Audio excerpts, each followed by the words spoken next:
Et voilà, ça y est, on est qualifié. L'équipe de France est qualifiée pour les huitièmes de finale. Victoire 2-1 de l'équipe de France face au Danemark. C'est parti. Alors avant tout, bienvenue à tous. Ici, bonjour à tous. Ici Dino Raptor.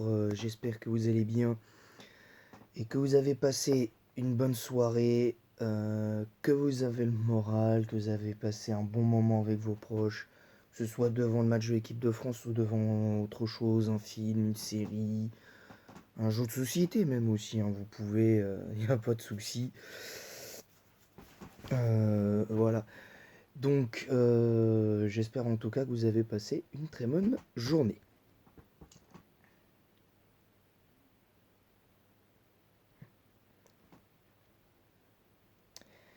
Bah en fait,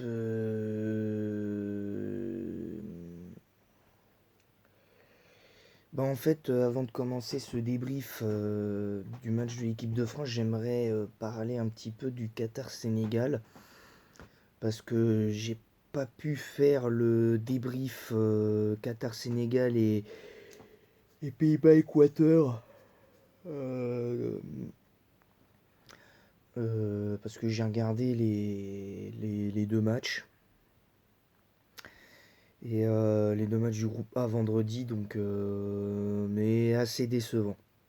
Assez décevant pour tout un tas de raisons parce que, enfin, peut-être plus décevant et Pays-Bas-Équateur, mais Qatar-Sénégal, c'était vraiment moyen et sans manquer de respect aux Sénégalais, vous avez été moyen sur ce match.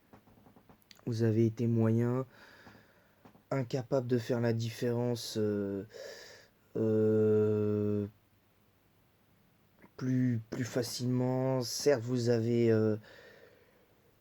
mené. Certes, vous avez mené au score, vous avez mené 2-0, mais ça suffit pas à mes yeux, parce que à part les 3 buts que les Sénégalais mettent, bah, c'était très moyen. Dans le jeu, c'était très moyen. Et j'espère que si le Sénégal bat l'Équateur mardi prochain, j'espère qu'on aura un meilleur match du côté des Sénégalais parce que l'enjeu est, l'enjeu est double. L'enjeu est clairement double. Donc voilà. Alors on va maintenant parler très très rapidement de ce match entre la France et le Danemark. Je vais vous donner, je vous dirai la note des joueurs évidemment.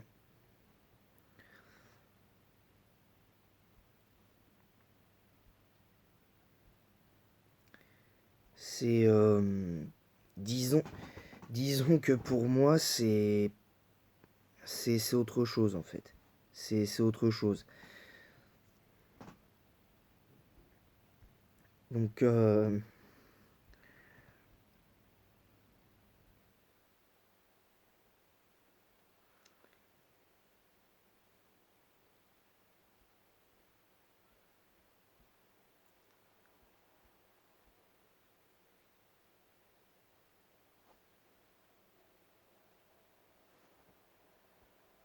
alors, je vais essayer de trouver.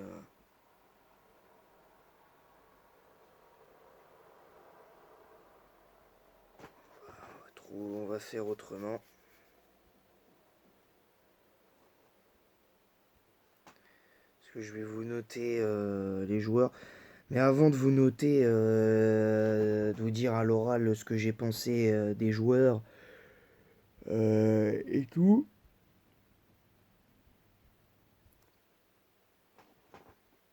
c'est que très sincèrement, même si j'attendais mieux, euh, et après, on verra. Alors on va commencer.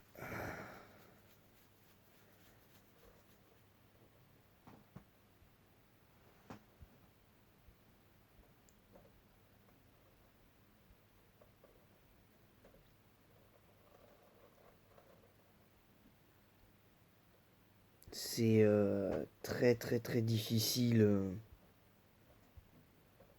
d'imaginer certaines choses.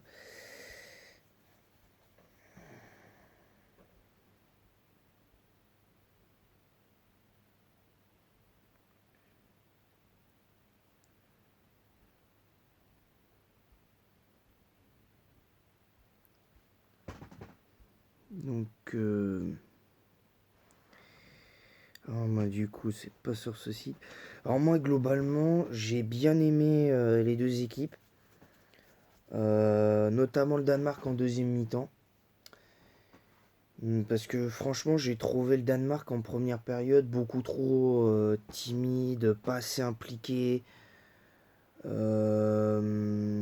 J'ai pas compris ce qui s'est passé avec cette équipe. Euh, Honnêtement, j'ai pas compris. Parce que franchement, il pouvait, il pouvait faire mieux et c'est ce qu'ils ont fait en deuxième mi-temps, mais ils ont été malgré tout. Je pense que le réveil était un peu trop tardif à mon sens. Côté, côté, euh, côté danois et forcément ça, pour moi ça n'aide pas. Et quand tu sais que là, le Danemark et la Tunisie sont dans des positions très inconfortables et que le Danemark, là, à cause de cette défaite, va devoir impérativement battre l'Australie, ce qui sera pas vraiment pas simple pour le Danemark parce que, étant donné que l'Australie a battu la Tunisie, du coup, pour moi, dans cette poule, l'équipe qui joue le plus gros au niveau de la qualification, c'est c'est le Danemark techniquement parce que même si la Tunisie joue gros également parce qu'ils ont un nul et une défaite comme le Danemark, mais, mais le truc c'est que dans les faits, dans les faits pour moi, l'équipe qui a le plus de chances entre guillemets d'aller chercher la qualif techniquement, c'est le Danemark, vu que c'est l'Australie. Tandis que pour moi, la Tunisie, elle passera pas. Parce que je dis pas qu'elle va nous battre, mais moi je vois un nul hein, sur ce match-là. Je vois un match nul. Maintenant, c'est compliqué et c'est un peu dommage, je pense. Voilà. Donc voilà, sinon globalement dans l'ensemble le match était bon, l'arbitrage était pas trop mal, à part quelques petites erreurs quand même, parce que je pense que la faute de Christensen, celui qui marque le but, celui qui fait la faute sur Mbappé, qui partait au but, pour moi il doit clairement prendre un rouge, parce que déjà c'est un tacle par derrière, et en plus, voilà, pour moi, à part cette petite erreur-là, il n'y a pas grand-chose à dire sur l'arbitrage pendant ce match. Même pendant Tunisie-Australie, c'était pas pareil, c'était intéressant, vraiment. Maintenant, on va passer à la note des joueurs. J'ai donné mon avis sur ce match. Alors, je vais en même temps parler des notes d'Eurosport parce que Eurosport se donne souvent des notes assez bizarres et l'équipe aussi. Et d'ailleurs, moi je trouve qu'ils sont pas, pas bons pour mettre des notes, ils sont pas bons, clairement. Le premier joueur qui avait été noté par Eurosport, par les journalistes d'Eurosport, c'est Hugo Lloris, 6/10. Alors, moi je lui mettrais moins que ça quand même parce que je trouve que c'est trop pour lui. Moi j'ai trouvé qu'il a fait un match moyen parce que ses relances au pied étaient trop mauvaises sur ce match-là, contrairement face à l'Australie où dans le jeu au pied il était beaucoup plus satisfaisant. Pas parce qu'il y avait déjà eu un but de prix, mais parce qu'on savait que l'adversité n'était pas la même. Tandis que Tandis que sur le but, même s'il peut rien, je trouve il doit, il doit parler à ses défenseurs et je trouve que c'est un petit peu dommage. Il doit parler à ses défenseurs parce qu'un gardien, ça doit avant tout rassurer une défense et, et voilà. Mais bon, je trouve aussi que au marquage, les défenseurs ne sont pas exempts de tout reproche non plus. Je pense à Varane avant sa sortie et notamment comment il s'appelle Rabiot. Je l'ai trouvé un peu moins bien sur ce match-là. Mais en tout cas en début de match, mais après il a été extraordinaire et à part cette erreur-là, ils ont tous été bons. Sinon. Parce que comme je vais vous le dire, moi pour moi mon seul flop c'est Hugo Lloris parce que très honnêtement je l'ai trouvé en dedans, moi je lui mets 5 sur 10. Parce que je trouve que concrètement, je trouve que quand tu mets des notes, quand tu vois les notes qu'ils mettent, ils mettent pas ça au mérite. Tu vois, moi j'ai envie que les gens ils mettent des notes avec le mérite quand tu vois le contenu du match d'un joueur. Si tu notes individuellement un joueur, tu dois le noter au mérite. Tu dois pas le noter comme ça. Je trouve que c'est un peu limite. Voilà. Donc pour moi 5 sur 10 pour Hugo Lloris. Jules Koundé 6. Alors moi oui, là par contre je suis d'accord pour Jules Koundé 6 parce que euh, même si bon, je suis assez d'accord avec ce que certains m'ont dit sur Instagram au réveil, Jules Koundé aurait dû prendre un rouge. Jules Koundé aurait dû prendre un rouge, mais en même temps, si tu mets un rouge à Jules Koundé, tu dois mettre un rouge à Christensen en, en première mi-temps. Tu dois mettre un rouge à Christensen. Clairement, tu dois mettre un rouge à Christensen en première mi-temps. Donc dans les deux cas, tu dois pas faire deux poids deux mesures. Et voilà, et je pense que au vu du bon match entre guillemets de Jules Koundé, malgré son carton jaune, très honnêtement, je pense que Jules Koundé peut poser des problèmes et peut, je l'espère, piquer Benjamin Pavard au poste de latéral droit. Parce que très sincèrement, ça va être très compliqué pour lui. Donc voilà.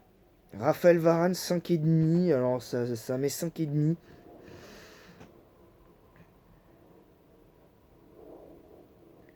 Euh, Moi personnellement, 5,5 sur 10, je trouve que c'est un peu sévère. Moi je vais mettre 7 sur 10 à Varane.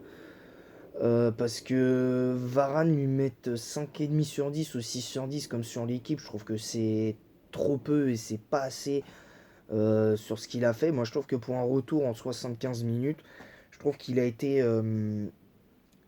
très très bon dans les duels. Dans les duels aériens, il a été très très bon.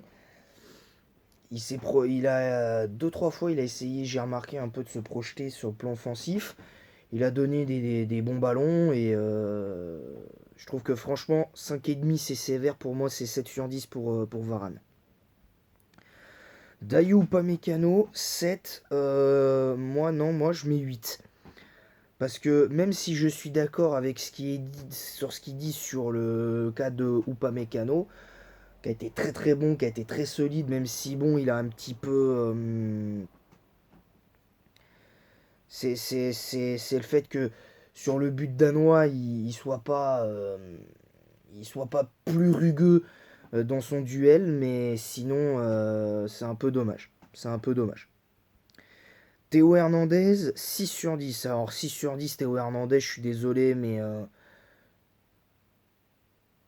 euh, je trouve qu'ils sont un peu sévères parce que, ok, il s'est fait prendre deux trois fois dans son dos, mais je trouve que pour moi, c'est 7 sur 10 pour Théo Hernandez parce que je trouve qu'ils sont un peu sévères avec lui et franchement, soit les journalistes ne regardent pas le même match que nous, soit ils sont complètement incompétents pour noter, hein, et on dirait des professeurs. Chouamini, 6,5 sur 10. Ah oui, non, mon deuxième flop, c'est Chouamini, parce que autant sur le match contre l'Australie, je l'avais trouvé extraordinaire, Chouamini, autant là, pas bon. Pour moi, il n'a pas été bon. Moi, je lui mettrais 4 sur 10 à Chouamini, parce que Chouamini, autant dans le jeu de passe, il était bon, il était là et tout, dans le jeu de passe et tout, mais à la récupération, je suis désolé, mais il a fait un mauvais match. Il a fait un mauvais match. Il n'a pas été à la hauteur. Moi, je trouve qu'il n'a pas été à la hauteur du match face au Danemark.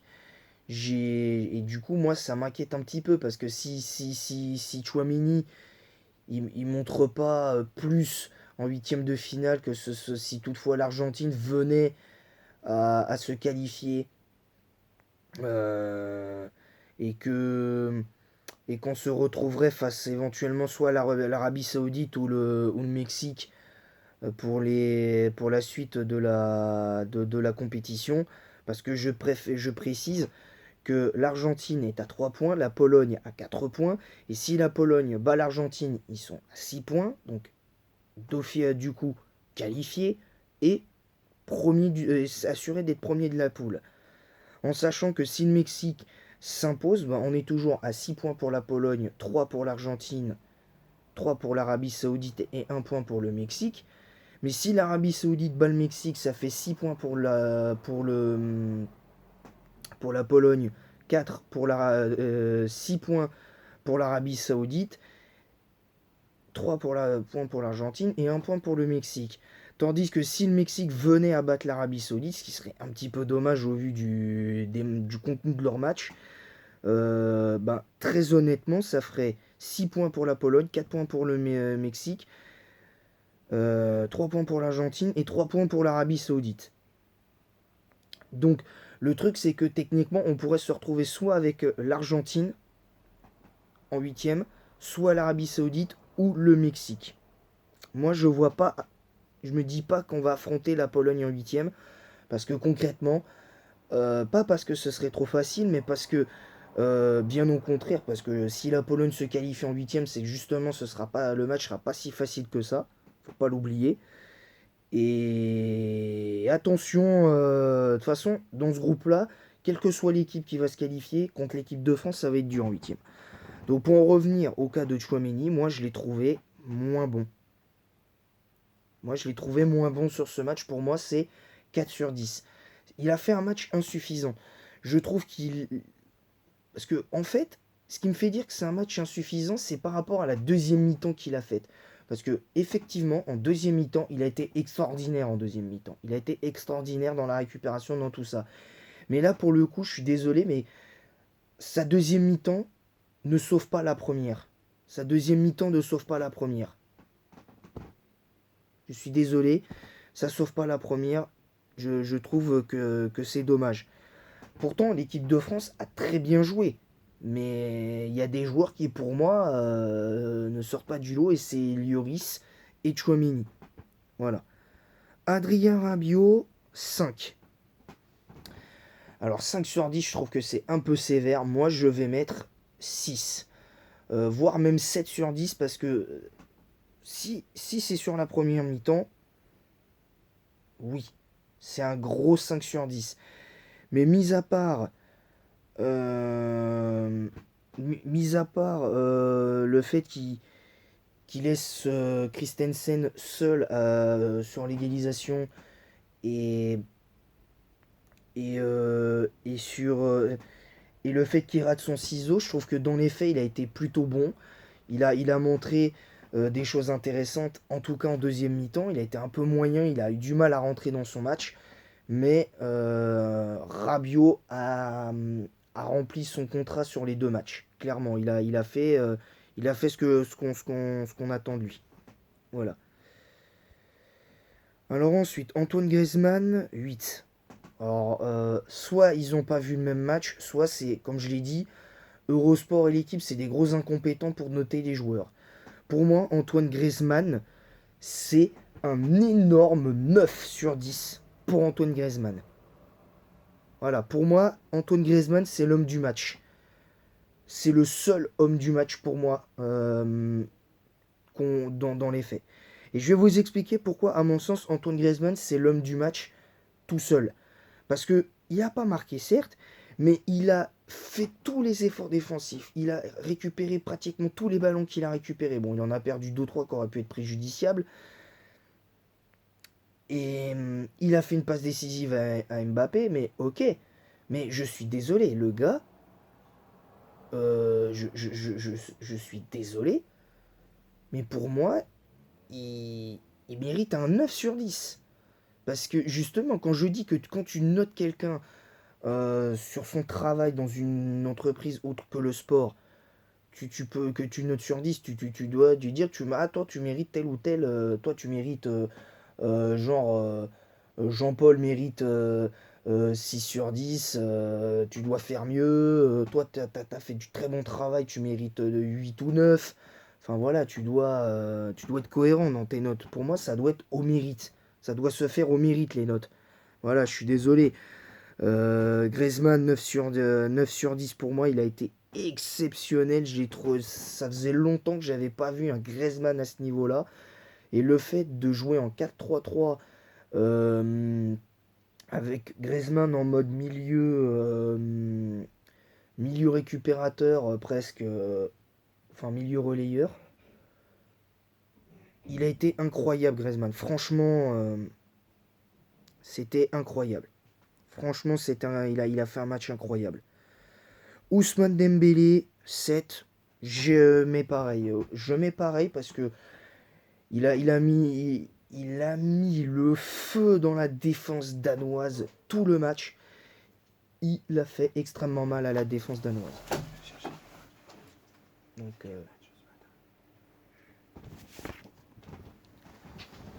c'est, il a fait, franchement, lui aussi, il a fait un match incroyable. Mais encore, on va lui laisser le temps de monter en puissance. Et j'espère qu'Ousmane Dembélé, il sera à la hauteur. J'espère qu'il sera à la hauteur en huitième de finale. Kylian Mbappé, 8. Alors, je rigolais sur le fait que Griezmann soit seul homme du match, mais Mbappé, pour moi, c'est 9. C'est 9 aussi. Alors, je vais pas dire 10 parce que pour moi, il a été un petit peu. Pour moi, il a raté sa première mi-temps. Il a complètement raté sa première mi-temps. Et sur cette première mi-temps, pour moi, c'est 3 sur 10. Sur sa première mi-temps. Pour moi, c'est 3 sur 10. En revanche, sur la deuxième mi-temps, c'était pas le même Mbappé. C'était pas le même Mbappé. Alors, il a joué pour le collectif en première mi-temps. Il a essayé de jouer simple, même en première mi-temps. Mais la deuxième mi-temps, la première mi-temps, il a tout raté. Ses dribbles, ses passes. Il était pas au top en première mi-temps. Il était pas au top. Et, sur la, et, con- et par rapport à la deuxième mi-temps qu'il a faite, il a été mais extraordinaire. Il a été extraordinaire. Donc, 9 sur 10, donc les deux hommes du match, Griezmann, Mbappé. Voilà. Donc voilà, en plus il égale le record de buts marqués en équipe de France de Zinedine Zidane.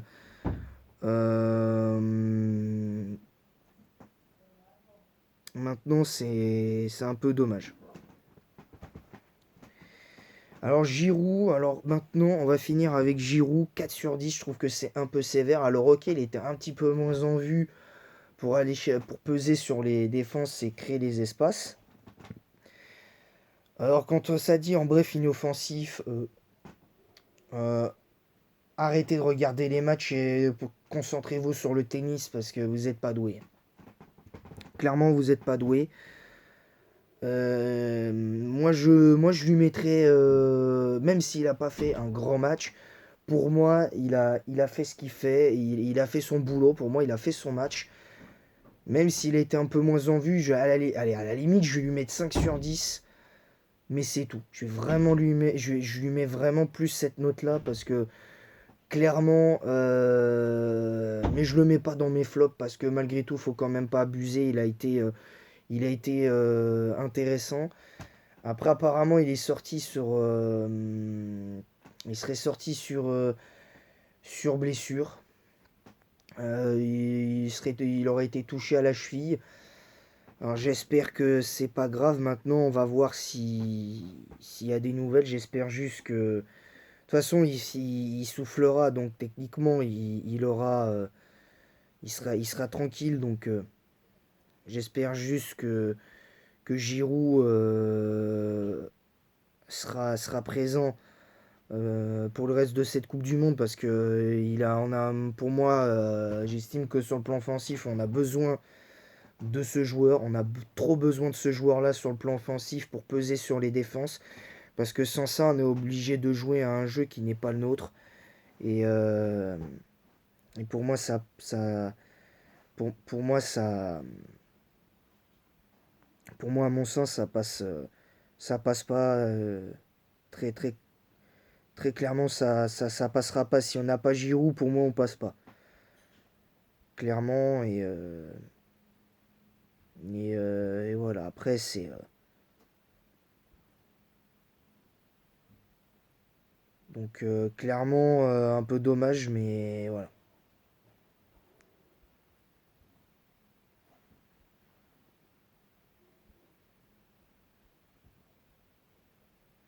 C'est c'est assez dommage. Donc